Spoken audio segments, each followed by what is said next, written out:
آج کی کہانی ہے ایک ننھی سی بچی عائشہ کی۔ ایک دن عائشہ اپنی امی کے پاس آئی۔ اس کی آنکھوں میں معصوم سا سوال چمک رہا تھا۔ عائشہ آہستہ سے بولی، آمی، لوگ ہر کام سے پہلے بسم اللہ کیوں پڑھتے ہیں؟ امی پیار سے مسکرائیں، عائشہ کو اپنے پاس بٹھایا اور نرمی سے بولیں، بیٹا بسم اللہ اللہ کا پاک نام ہے۔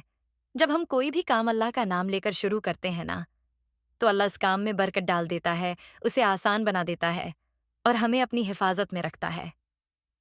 عائشہ غور سے سنتی رہی، پھر خوش ہو کر بولی، تو پھر امی، عائشہ بھی ہر کام سے پہلے بسم اللہ پڑھے گی۔ امی نے اسے گلے لگا کر کہا، میری پیاری بیٹی، یہی تو میں چاہتی ہوں۔ اور پھر اس دن کے بعد عائشہ جب بھی کھانا کھاتی، پانی پیتی، باہر جاتی یا کوئی نیا کام شروع کرتی، وہ پیار سے کہتی، بسم اللہ الرحمن الرحیم، اور ہر کام اس کے لیے آسان، پیارا اور برکت والا ہو جاتا۔